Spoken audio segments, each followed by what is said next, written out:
Scarborough Southwest. Well, Mr. Speaker, the Conservatives play in a scandal like it's a team sport. Let's look at their 2012 season alone. The President of the Treasury Board got off to an early start with more Muskoka money mix-ups, with the pinch runner, the Foreign Affairs Minister, picking up the slack. Then the Minister of Defence landed in left field, in a chopper no less, and the Minister of Industry, well, he just keeps striking out.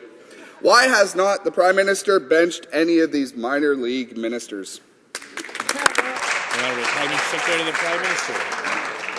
Well, Mr. Speaker, that's interesting. I have a little different run of events since January. The NDP started out with a caucus that was just slightly larger than the one that it has today, probably because following its leadership campaign in which I think former patron saint of the NDP, Mr. Broadbent, came out and warned people not to put a given individual into leadership. And we now see subsequently some of the reaction to that. We've got a couple members of the NDP that are sitting elsewhere because they're not allowed to express their view. They're not allowed to vote on behalf of their constituents. That's the record that I'm focusing on. An NDP out of touch with Canadians, Mr. Speaker. The honourable member for Scarborough Southwest. Well, Mr. Speaker, the Conservative scandal season hit an all-new low this week. The Minister of International Cooperation was called out when her orange juice, limos and five-star hotels caught up with her.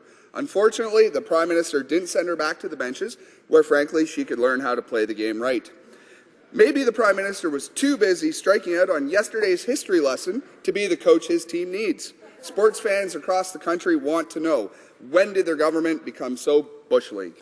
Honourable Parliamentary Secretary to the Government House Leader. Mr. Speaker, once again, as we've mentioned several times this week, the minister in question has apologized and, in fact, repaid all inappropriate expenses. But, Mr. Speaker, our government continues to respect taxpayers and the taxpayer dollar.